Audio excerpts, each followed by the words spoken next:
আজকে আমার কবিতা যাপন তারাপদ রায় এবং জয় গোস্বামীকে নিয়ে।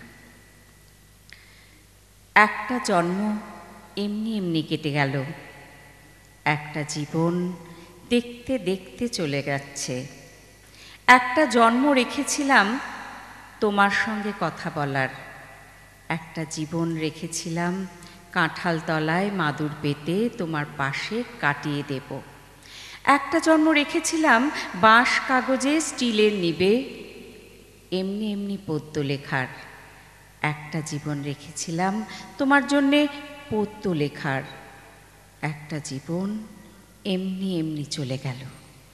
একটা জন্ম জোড়াতালির, ভাত কাপড়ের তককে তককে, একটা জীবন মাথা গোজার ফন্দি খোঁজে, একটা জীবন বাক্স মাথায় ভুল শহরে ভুল ঠিকানায় ঘুরে ঘুরে, একটা জন্ম এমনি এমনি কেটে গেল, একটা জীবন দেখতে দেখতে চলে যাচ্ছে। তোমার সঙ্গে ভালো করে কথা বলাই হলো না। তুমি জানতে না বুঝি, আসলে স্নিগ্ধতা হলো একটি বর্ষাকাল। কেউ বলেনি তোমাকে? সে এমনই এক বর্ষাকাল যে নিজের ইচ্ছে মতো সারা বছর ভেসে বেড়াতে পারে, ভেসে বেড়ায় আকাশে। আজ এখানে বৃষ্টি হলো খানিক, তো কাল ওখানে বাদলা, সেই সঙ্গে থেকে থেকে ঝোড়ো হাওয়া আর ঘূর্ণি বাতাস তো আছেই।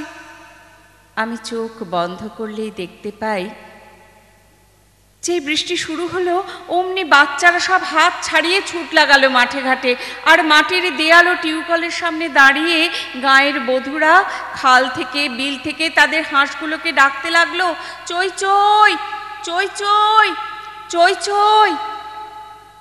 আজ থেকে প্রায় 1 শতাব্দী আগের বাংলায় তোমার এক বাল্য সখী তোমাকে চই চই বলে ডাকত আর খ্যাপাতো। তোমার মনে পড়ছে কি? আজ এই জন্মে তুমি শীতের দেশের হাঁস।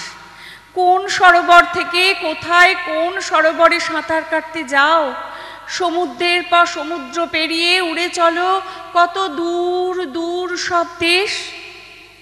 কিন্তু এইবার এই জন্মেও একজন তোমাকে তোমার সেই ডাক নাম ধরে ডাকছে, একেবারে নিঃশব্দে ডাকছে, চই চই চই চই চই চই। আর তুমি বোধহয় কিচ্ছুই শুনতে পাচ্ছ না, তাই না?